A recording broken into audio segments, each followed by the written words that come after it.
भाइयों और बहनों, सामान्य जन की सुविधा के लिए बिहार के युवा के रोजगार और स्वरोजगार के लिए बिहार के इंफ्रास्ट्रक्चर पर ध्यान देना बहुत जरूरी था। इसी सोच के साथ बिहार के लिए 1.25 लाख करोड़ रुपए का प्रधानमंत्री पैकेज घोषित किया गया। बीते सालों में बिहार में 3,500 किलोमीटर के राष्ट्रीय राजमार्ग या तो बने हैं या फिर उनको चौड़ा किया जा रहा है। भागलपुर से गुजर रहे राष्ट्रीय राजमार्ग के चौड़ीकरण के लिए भी अब स्वीकृति दी जा चुकी है। इस नेशनल हाईवे का लाभ भागलपुर और बांका के साथ साथ आसपास के कई जिलों को होगा। हमारे व्यापारी कारोबारी साथियों को होगा।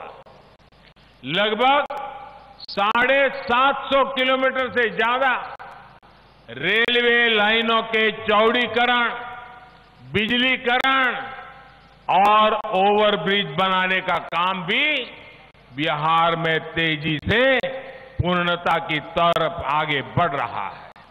साथियों, बीते वर्षों में गंगा जी के ऊपर ही 1.5 दर्जन करीब पुल या तो बन चुके हैं या फिर काम चल रहा है। आज गंगा जी पर औसतन हर 25 किलोमीटर पर एक पुल बनाया जा रहा है। पास में मुंगेर में रेल महासेतु पहले ही पूरा हो चुका है।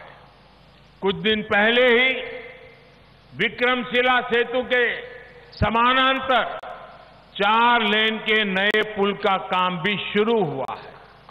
ये पुल जब पूरी तरह से बनकर तैयार हो जाएगा तो भागलपुर की दूसरे जिलों से कनेक्टिविटी और बेहतर हो जाएगी।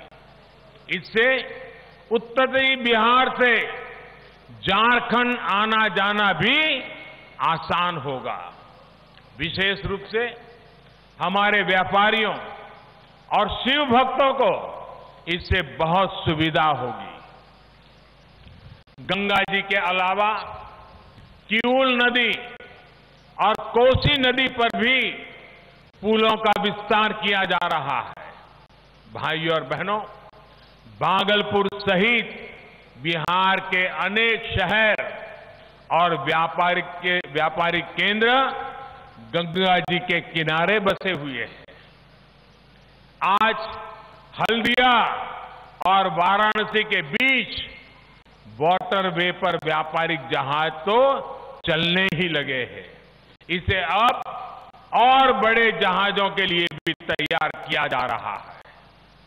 इससे भागलपुर को भी सस्ती और कम प्रदूषण वाली कनेक्टिविटी मिलेगी।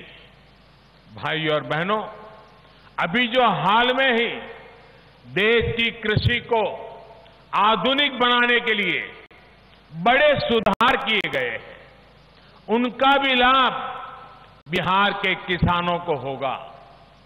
मंडियों से जुड़ा कानून तो यहां पहले ही खत्म कर दिया गया था। अब बिहार में कृषि इंफ्रास्ट्रक्चर पर और तेजी से काम होने की संभावना बनी है। अब बिहार के गांवों में, छोटे शहरों में कोल्ड स्टोरेज की व्यवस्था का और विस्तार होगा। जो नए कानून बने हैं, कृषि कानून, उससे यहां के आम, मक्का, लीची, केले की पैदावार करने वाले किसानों को बहुत मदद मिलने वाली है। नए प्रावधानों से खेत के पास ही स्टोरेज की सुविधाएं तैयार होगी। सरकार ने भी इसके लिए 1 लाख करोड़ रुपए का फंड बनाया है। इस फंड से किसान उत्पादक संघ यानी एफपीओस ऋण ले सकते हैं और भंडारण की व्यवस्थाएं बना सकते हैं। न्यूज़ टॉप 9 रोज सुबह 7 बजे और शाम 7 बजे सिर्फ TV9 भारतवर्ष पर।